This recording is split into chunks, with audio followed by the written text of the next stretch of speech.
Powder form में ही है यष्टि मधु। यष्टि मधु को हम सब जानते हैं, जिसको मुलेठी भी कहा जाता है। मुलेठी हम सालों से इस्तेमाल कर रहे हैं। बहुत सारे घरों में इसका इस्तेमाल होता है। जैसे मुलेठी का चूर्ण हम हनी के साथ मिला करके सर्दी खांसी में इस्तेमाल करते हैं। तो इसको मुलेठी या फिर ज्येष्ठ मध कहा जाता है मराठी में। ये मधुर रस का है। इसका मधुर रस है और तिक्त रस भी इसके अंदर है। इसके वजह से ये पित्त दोष है शरीर के अंदर, उसके ऊपर बहुत अच्छा काम करेगा।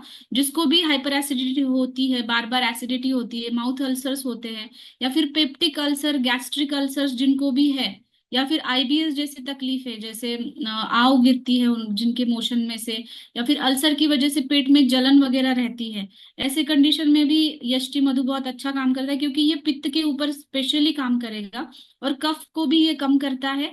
जैसे अगर आप सर रेस्पिरेटरी सिस्टम को एक इम्यूनिटी देने का काम करता है यष्टि मधु। सर्दी खांसी अगर हो रही है तो आप हनी के साथ ले सकते हैं, या फिर मिश्री के साथ मिला करके, या फिर ये पाउडर आप डायरेक्टली ले सकते हैं। ये पाउडर का टेस्ट भी बहुत अच्छा है। और यष्टि मधु आप बच्चों में भी इस्तेमाल कर सकते हैं। आयुर्वेद में यष्टि मधु के बारे में ऐसा कहा है कि ये आंखों के लिए बहुत अच्छी है।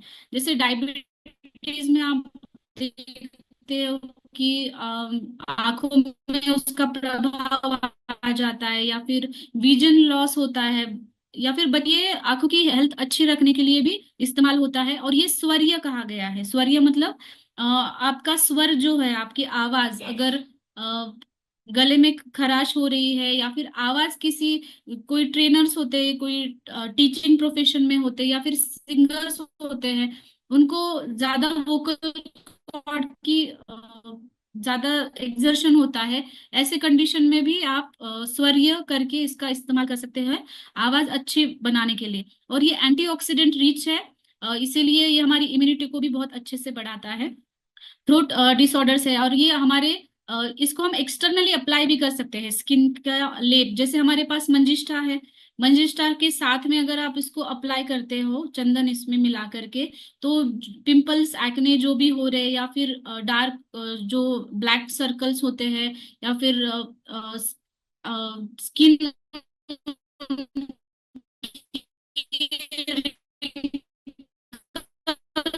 वगैरह हैं, स्किन कॉम्प्लेक्शन अच्छा बनाने के लिए भी आप इसका एज ए लेप करके इस्तेमाल कर सकते हैं। इंटरनली भी ले सकते हैं, और बालों को आप एक्सटर्नली, त्रिफला है तो ये आप इस्तेमाल कर सकते हैं। ये वर्ण्य है, जैसे मैंने कहा, पिगमेंटेशन, मेलाज्मा, इसके ऊपर आप एक्सटर्नली अप्लाई कर ही सकते हैं, लेकिन अगर आपको इंटरनली भी लेना है तो आप अ, हमारे और पाउडर्स के साथ कॉम्बिनेशन में ले सकते हैं। ये कंडुग्न माना गया है आयुर्वेद में। कंडुग्न का मतलब होता है कि जहाँ पे भी इचिंग हो रही है, स्किन डिसीजेस में, बहुत सारी स्किन डिसीजेस में हमें इचिंग की सिम्टम दिखाई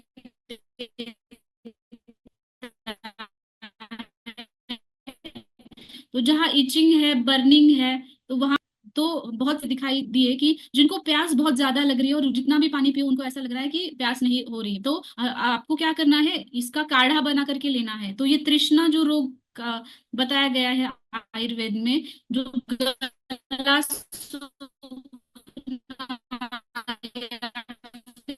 प्यास बार बार लगना, ऐसे कंडीशन में इसका काढ़ा बहुत अच्छा काम करेगा। और मेनली अभी जो काढ़ा बहुत अच्छा काम करता है, अगर गले में खराश है या फिर आपको माउथ अल्सर्स है, तो इसका आप काढ़े का गार्गल भी कर सकते हैं। तो इसका आप ल्यूकवार्म वाटर के साथ आप इसका इस्तेमाल करें, या फिर कोई और पाउडर के साथ कंबाइन करके भी इस्तेमाल कर सकते हैं। हनी के साथ इस्तेमाल कर सकते हैं, या फिर घी के साथ भी इस्तेमाल कर सकते हैं। तो इसका डोसेज है 1/2 टीस्पून। 2 टाइम आप ले सकते हैं दिन में। इसका एमआरपी, डीपी, एसवी और पीवी आप नोट डाउन करिए।